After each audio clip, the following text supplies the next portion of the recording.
سورۃ الاعراف کی آیت نمبر 73 سورہ اعراف کا 10واں رکوع اور 8ویں پارے کا 17واں رکوع۔ اللہ رب العالمین نے ارشاد فرمایا وَإِلَىٰ ثَمُودَ أَخَاهُمْ صَالِحًا، اور سمود کی طرف ان کی برادری سے صالح کو بھیجا۔ یہ قوم سمود جس سرزمین پر رہتی تھی اس کا نام ہجر ہے، اسی وجہ سے ایک سورت کا نام سورہ ہجر ہے۔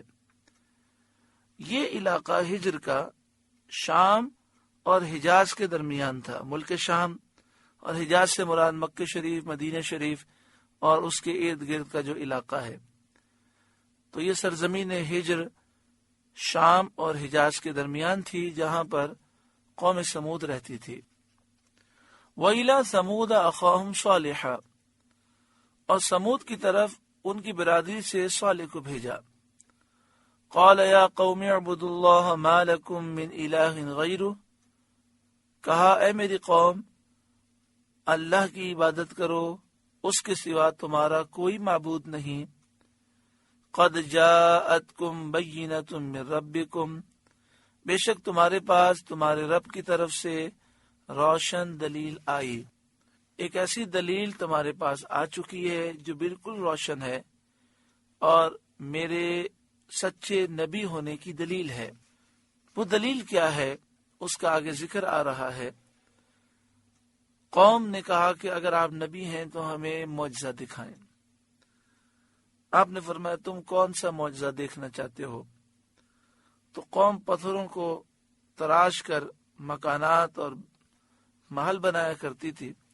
اس نے کہا یہ سامنے پہاڑ ہے، یہ پہاڑ پھٹ جائے، اور پہاڑ کے پھٹنے کے بعد اس میں سے اونٹنی نکلے اور اونٹنی حاملہ نکلے، اور نکلنے کے بعد وہ بچے کو جنم دے، یعنی اس کے بچے کو پیٹ میں 10 مہینے ہو چکے ہوں اور حمل کا وقت ہو تو اونٹنی باہر نکل کر بچے کو جنم دے۔ یہ نشانی دیکھیں گے تو ہم ایمان لے آئیں گے۔ آپ نے اللہ تعالیٰ کی بارگاہ میں دعا کی، پہاڑ شک ہوا اور اس میں سے اونٹنی نکلی جو 10 مہینے کی حاملہ تھی۔ نکلتے ہی اس نے بچے کو جنم دیا۔ اب وہ اونٹنی اتنی بڑی تھی گویا کہ ایک پہاڑ تھا۔ مفسرین نے اس اونٹنی کے قد کو اس طرح ذکر فرمایا کہ قوم سمود کا ویسے ہی قد بہت لمبا تھا، کئی گزوں کے وہ تھے، بڑے لمبے چوڑے، لیکن وہ اونٹنی اتنی لمبی تھی اور اتنی اونچی تھی کہ جیسے ایک پہاڑ چل رہا ہو۔ یہ قوم سمود کے لوگ اس اونٹنی کے گھٹنے تک نہیں پہنچ پاتے تھے۔ تو آپ نے فرمایا ہذہ ناقۃ اللہ، یہ اللہ کا ناقہ ہے، اونٹنی ہے، لکم آیتن، تمہارے لیے نشانی ہے۔ یہ اونٹنی کئی لحاظ سے معجزہ ہے، نہ کسی کی پیٹھ میں رہی، نہ کسی کے پیٹ میں رہی، نہ کسی نر سے پیدا ہوئی، نہ کسی مادہ سے، نہ حمل میں رہی، اور نہ ہی تدریجاً وہ کمال کو پہنچی، یعنی اونٹنی کا بچہ پہلے پیدا ہوتا ہے پھر آہستہ آہستہ بڑا ہوتا ہے، ایسا نہیں ہوا، بلکہ تمام جو عادتاً طریقے ہیں اس کے خلاف وہ ایک پہاڑ سے، ایک پتھر سے اچانک پیدا ہوئی۔ اس کی یہ پیدائش معجزہ ہے۔ پھر وہ اونٹنی ایک دن پانی پیتی اور تمام قبیلہ سمود ایک دن۔ یہ بھی معجزہ ہے کہ یہ اونٹنی پورے قبیلے کے برابر پانی پی جاتی۔ وہ پورا تالاب اونٹنی جب پانی پیتی تو وہ خالی ہو جاتا۔ اس کے علاوہ جس روز یہ پانی پیتی تو قبیلے کو پانی پینے کی اجازت نہ تھی، تو جب یہ پانی پیتی تو اس دن یہ دودھ دیتی۔ وہ دودھ اتنا ہوتا کہ پورے قبیلے کو کافی ہوتا اور پانی کے قائم مقام ہو جاتا تھا۔ یہ بھی معجزہ۔ پھر جب اس اونٹنی کی باری ہوتی، تمام درندے، تمام پرندے، تمام جانور اس کی باری کے روز پانی نہیں پیتے تھے۔ یہ بھی معجزہ۔ اتنے سارے معجزات حضرت صالح علیہ السلام کے سچے نبی ہونے کی مضبوط دلیلیں ہیں جس کو ان لوگوں نے جھٹلا دیا۔ جہاں تک تالاب کا تعلق تھا تو آپ نے پہاڑی علاقوں میں دیکھا ہوگا کہ پہاڑی علاقوں میں پہاڑوں سے چشمے گرتے ہیں. تو ان لوگوں نے وہ پہاڑی علاقوں سے جو چشمے گرتے ہیں پہاڑوں سے، ان کے ذریعے انہوں نے نالیاں بنائی تھیں اور پانی سارا جمع ہو کر ایک تالاب میں گرتا تھا. شام کو یہ تالاب بھرنا شروع ہوتا، صبح تک بھر جاتا. پورا قبیلہ سارا دن یہ تالاب کا پانی استعمال کرتا، شام کو پھر خالی ہو جاتا. پھر پوری رات یہ پانی گرتا رہتا اور بھر جاتا.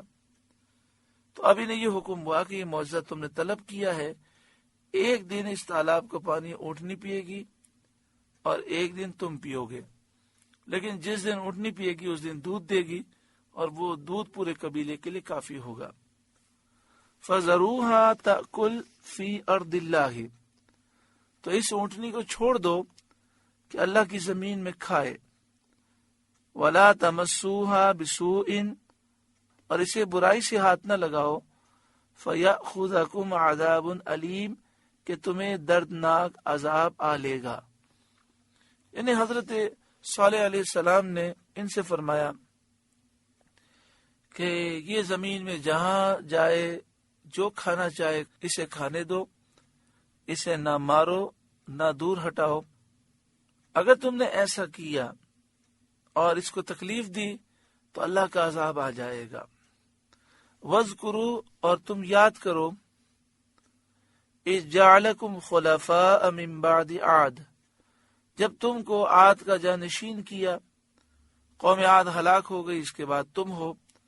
وَبَوَّأَكُمْ فِي الْأَرْضِ تَتَّخِذُونَ مِن سُهُولِهَا قُصُورًا وَتَنْحِتُونَ الْجِبَالَ بُيُوتًا، اور ملک میں زمین میں تمہیں جگہ دی کہ نرم زمین میں محل بناتے ہو گرمی کے موسم میں آرام کرنے کے لیے. وَتَنْحِتُونَ الْجِبَالَ بُيُوتًا، اور پہاڑوں میں مکان تراشتے ہو سردی کے موسم کے لیے. فَاذْكُرُوا آلَاءَ اللَّهِ، تو اللہ کی نعمتیں یاد کرو اور اس کا شکر کرو. ان لوگوں نے مکانات کیسے مضبوط بنائے تھے کہ آج یہ علاقہ قوم سمود کا یہ سعودی عرب کی حدود میں ہے. وہاں جا کر آپ دیکھیں ہزاروں سال گزر گئے لیکن آج تک ان کے محلات ایسے کے ایسے ہی ہیں. تو کیسے کیسے مضبوط انہوں نے محلات بنائے. انہیں چاہیے تھا کہ وہ اللہ کا شکر ادا کرتے. فرمایا فَاذْكُرُوا آلَاءَ اللَّهِ، تو اللہ کی نعمتیں یاد کرو. وَلَا تَعْثَوْا فِي الْأَرْضِ مُفْسِدِينَ، اور زمین میں فساد مچاتے نہ پھرو. قَالَ الْمَلَأُ الَّذِينَ اسْتَكْبَرُوا مِنْ قَوْمِهِ لِلَّذِينَ اسْتُضْعِفُوا لِمَنْ آمَنَ مِنْهُمْ، اس کی قوم کے تکبر والے کمزور مسلمانوں سے بولے. یعنی جو متکبر سردار تھے انہوں نے مسلمانوں سے کہا جو کہ کمزور تھے، اَتَعْلَمُونَ أَنَّ صَالِحًا مُرْسَلٌ مِّن رَبِّهِ، کیا تم جانتے ہو کہ صالح اپنے رب کے رسول ہیں؟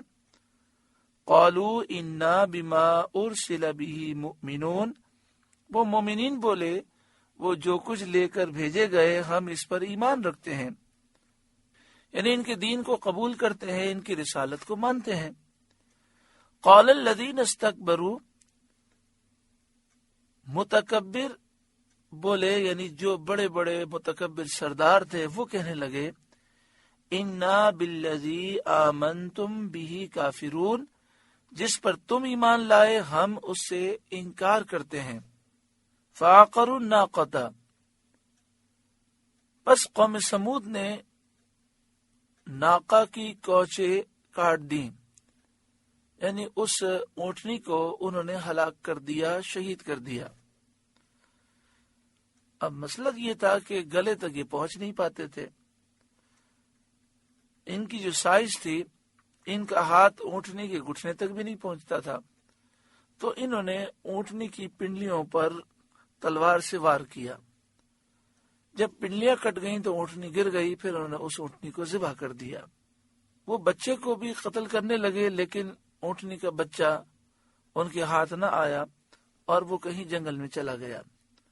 وَعَتَوْا عَنْ أَمْرِ رَبِّهِمْ، اور اپنے رب کے حکم سے انہوں نے سرکشی کی. وقالو اور بولے یا صالح ائتنا بما تعدنا ان کنت من المرسلین، اے صالح ہم پر لے آؤ وہ عذاب جس کا تم وعدہ دے رہے ہو، اگر تم رسول ہو تو وہ عذاب لے کر آؤ. فأخذتهم الرجفة، تو انہیں زلزلے نے پکڑ لیا. فأصبحوا في دارهم جاثمين، تو صبح کو اپنے گھروں میں اوندھے پڑے رہ گئے. فتولى عنهم، تو صالح علیہ السلام نے ان سے منہ پھیرا. وقال یا قومی، اور فرمایا اے میری قوم، لقد ابلغتکم رسالۃ ربی، بے شک میں نے تمہیں اپنے رب کی رسالت پہنچا دی، اپنے رب کا پیغام پہنچا دیا.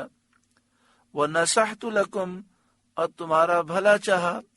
ولکن لا تحبون الناصحین، لیکن تم بھلا چاہنے والوں کو پسند ہی نہیں کرتے.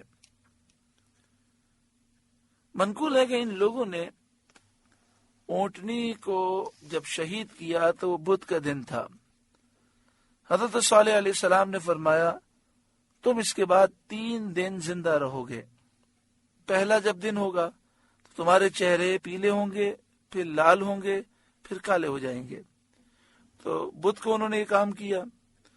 جمعرات کو ان کے چہرے پیلے ہوئے، جمعے کو ان کے چہرے لال ہوئے، اور ہفتے کے دن ان کے چہرے کالے ہو گئے. پھر آپ نے فرمایا تھا پھر چوتھے روز عذاب آئے گا، تو اتوار کے دن پھر عذاب آیا. چنانچہ ایسے ہی ہوا. یکشنبہ کو، اتوار کو دوپہر کے قریب آسمان سے ایک ہولناک آواز آئی، جس سے ان لوگوں کے دل پھٹ گئے اور سب ہلاک ہو گئے. وَلُوطًا، اور لوط کو ہم نے بھیجا. حضرت لوط علیہ السلام حضرت ابراہیم علیہ السلام کے بھتیجے ہیں، اور آپ اہل سدوم کی طرف بھیجے گئے. سدوم علاقہ ہے جس کی طرف آپ کو بھیجا گیا. جب حضرت ابراہیم علیہ السلام نے شام کی طرف ہجرت کی تو حضرت ابراہیم علیہ السلام نے سرزمین فلسطین میں قیام فرمایا، اور حضرت لوط علیہ السلام اردن میں اترے. اللہ تعالیٰ نے آپ کو اہل سدوم کی طرف بھیجا. آپ ان لوگوں کو دین حق کی دعوت دیتے تھے اور فعل بد سے روکتے تھے، جیسا کہ آیت شریف میں ذکر آتا ہے. وَلُوطًا، اور لوط کو بھیجا. اذ قال لقومه، جب اس نے اپنی قوم سے کہا اتأتون الفاحشة ما سبقكم بها من احد من العالمین، کیا وہ بے حیائی کرتے ہو جو تم سے پہلے جہاں میں کسی نے نہ کی. انکم لتأتون الرجال شہوة من دون النساء، تم تو مردوں کے پاس شہوت سے جاتے ہو عورتیں چھوڑ کر. بل انتم قوم مسرفون، بلکہ تم لوگ حد سے گزر گئے. صدر الافاضل مولانا نعیم الدین مراد آبادی علیہ الرحمہ خزائن العرفان میں لکھتے ہیں کہ یہ لوگ مردوں کے ساتھ بد فعلی کرتے تھے، اور انہیں سمجھایا گیا کہ تم عورتوں کو چھوڑ کر مردوں کے پاس شہوت سے جاتے ہو، حلال کو چھوڑ کر حرام میں مبتلا ہوتے ہو، اور ایسے خبیث اور گندے کام کرتے ہو. صدر الافاضل مولانا نعیم الدین مراد آبادی علیہ الرحمہ تفسیر خزائن العرفان میں لکھتے ہیں انسان کو شہوت بقائے نسل اور دنیا کی آبادی کے لیے دی گئی ہے. عورتیں محل شہوت اور موضع نسل بنائی گئی ہیں کہ ان سے بطریقہ معروف حسب اجازت شرع اولاد حاصل کی جائے. جب آدمیوں نے عورتوں کو چھوڑ کر ان کا کام مردوں سے لینا چاہا تو وہ حد سے گزر گئے. انہوں نے اس قوت کے مقصد صحیح کو فوت کر دیا، کیونکہ مرد کو نہ حمل رہتا ہے نہ وہ بچہ جنتا ہے، تو اس کے ساتھ مشغول ہونا سوائے شیطانیت کے اور کیا ہے. علماء سیر و اخبار کا بیان ہے کہ قوم لوط کی بستیاں نہایت سرسبز و شاداب تھیں، وہاں غلے اور پھل بکثرت پیدا ہوتے تھے، زمین کا دوسرا خطہ اس کا مثل نہ تھا، اس لیے جا بجا سے لوگ یہاں آتے تھے اور انہیں پریشان کرتے تھے۔ صدر افاضل نعیم الدین مراد آبادی علیہ رحمہ یہ لکھتے ہیں کہ قوم لوط کی جو بستیاں تھیں، ایک تفسیر کے مطابق 5 بستیاں تھیں۔ یہاں علاقہ بڑا سرسبز و شاداب تھا اور لوگ پھل توڑنے کے لیے یہاں آ جاتے تھے اور انہیں تنگ کرتے تھے، انہیں پریشان کرتے تھے۔ حضرت صدر الافاضل مولانا نعیم الدین مراد آبادی علیہ رحمہ تفسیر خزائن العرفان میں آگے لکھتے ہیں، ایسے وقت میں ابلیس لعین ایک بوڑھے کی صورت میں نمودار ہوا اور ان سے کہنے لگا کہ اگر تم مہمانوں کی اس کثرت سے نجات چاہتے ہو تو جب وہ لوگ آئیں تو ان کے ساتھ بدفعلی کرو۔ اس طرح یہ فعل بد انہوں نے شیطان سے سیکھا اور ان میں رائج ہوا۔ وما کان جواب قومہ، اور اس کی قوم کا کچھ جواب نہ تھا، الا ان قالوا اخرجوہم من قریتکم، مگر یہی کہنا کہ ان کو اپنی بستی سے نکال دو۔ یعنی جب بھی آپ انہیں نصیحت کرتے تو کہتے کہ لوط علیہ السلام کو اور جو ان کے ماننے والے ہیں ان کو بستی سے نکالو۔ انہم اناس یتطہرون، یہ لوگ تو پاکیزگی چاہتے ہیں، پاکیزگی ہی اچھی ہوتی ہے، وہی تعریف کے قابل ہے۔ لیکن اس قوم کا ذوق اتنا خراب ہو گیا تھا کہ انہوں نے وہ صفت جس کی خوبی بیان کرنی چاہیے اس کو عیب سمجھ لیا۔ تو انہوں نے یہ جو کہا نا انہم اناس یتطہرون، یہ لوگ تو پاکیزگی چاہتے ہیں، یہ ان کا مقصد یہ تھا کہ یہ لوگ پاکیزگی کو برا سمجھتے تھے۔ اب اس بات کو سمجھنے کے لیے ایک مثال دی جاتی ہے، آپ اس مثال پہ غور کریں گے تو ماحول آپ کو سمجھ میں آ جائے گا۔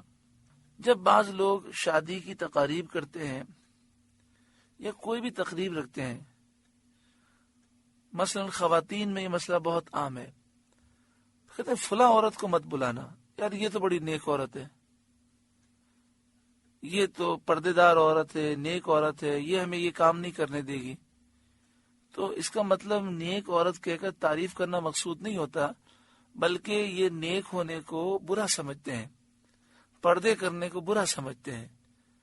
جب قوم کا مزاج اتنا خراب ہو جائے اور حالات یہاں تک پہنچ جائے تو وہ قوم تباہی کے قریب ہو جاتی ہے۔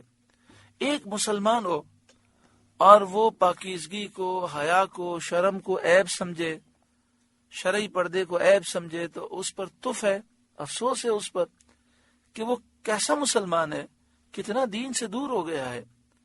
اسے اللہ کے غضب سے ڈرنا چاہیے کہ انسان اگر شرم و حیا کا پیکر نہ ہو، پردہ شرعی ہماری بہنیں اگر نہ بھی کریں تو کم از کم اس کی دل میں محبت تو رکھے۔ نعوذ باللہ من ذالک۔ آج ماحول اس طرح کا ہو گیا کہ یار یہ ہماری محفل میں فٹ نہیں ہوگا، اس کو نہیں بلاؤ، اور رشتے کی بات بھی ہو تو یہی جملہ کہا جاتا ہے، نہیں یہ تو بہت پردے والے ہیں۔ اب یہ کوئی خوبی کے طور پہ نہیں کہا جاتا، یہ ان کی نظر میں عیب ہوتا ہے۔ یعنی نعوذ باللہ من ذالک، پردہ کرنا، شرم و حیا ایک خوبی ہے۔ آج لوگوں کی حالت خراب ہو گئی، ان کا ذوق خراب ہو گیا کہ وہ خوبی کو عیب سمجھ رہے ہیں، اور یہ تباہی کی دلیل ہوتی ہے۔ کم از کم اتنا تو ہونا چاہیے کہ انسان اگر خود شریعت پہ عمل نہیں کرتا تو شریعت کی محبت تو دل میں ہو، انسان گناہ کو گناہ تو سمجھے، نیکی کی محبت تو ہو۔ انشاءاللہ تعالی قرآن کا درس عام ہوگا، قرآن کے نور سے منور ہوں گے تو یہ ساری برائیاں انشاءاللہ دور ہوں گی۔ فَأَنْجَيْنَاهُ وَأَهْلَهُ إِلَّا امْرَأَتَهُ، تو ہم نے اسے اور اس کے گھر والوں کو نجات دی مگر اس کی عورت، کانت من الغابرین، وہ رہ جانے والوں میں ہوئی۔ حضرت لوط علیہ السلام کی بیوی زوجہ دل سے کافر تھی، ظاہر مسلمان کرتی تھی، یعنی منافقہ تھی، اور اپنی قوم سے محبت رکھتی تھی، تو وہ ہلاک ہوئی۔ وَأَمْطَرْنَا عَلَيْهِمْ مَطَرًا، اور ہم نے ان پر ایک بارش برسائی. فَانظُرْ كَيْفَ كَانَ عَاقِبَةُ الْمُجْرِمِينَ، تو دیکھو کیسا انجام ہوا مجرموں کا. وہ بارش کس چیز کی بارش تھی؟ عجیب طرح کی بارش تھی، جس میں ایسے پتھر برسے کہ جو گندک اور آگ سے بنے ہوئے تھے. گندک سے مراد یہ ہے کہ جیسے ہم ماچس کی تیلی پر جو مادہ دیکھتے ہیں، میٹر دیکھتے ہیں، وہ گندک ہوتا ہے. ایسے پتھر برسے جو گندک اور آگ کے مرکب تھے. ایک قول یہ ہے کہ بستی میں رہنے والے جو وہاں مقیم تھے وہ تو زمین میں دھسا دیے گئے، اور جو سفر میں تھے وہ اس پتھروں کی بارش سے ہلاک کیے گئے.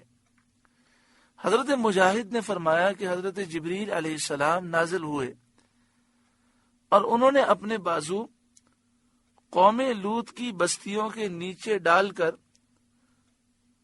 ان 5 بستیوں کو زمین سے اکھاڑ دیا اور انہیں اٹھا کر یہ آسمان دنیا کے قریب لے گئے، یہاں تک کہ آسمان دنیا تک ان کے مرغوں کی آواز تک پہنچی.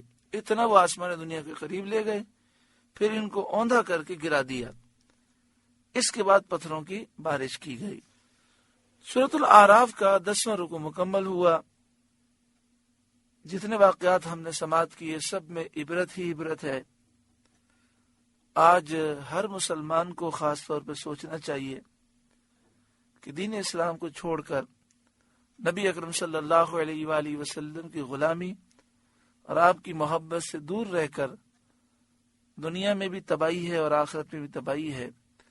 اللہ تعالی ہمیں سچی پکی توبہ نصیب فرمائے اور اس رکوع کے نور سے ہمارے قلوب کو روشن منور فرمائے.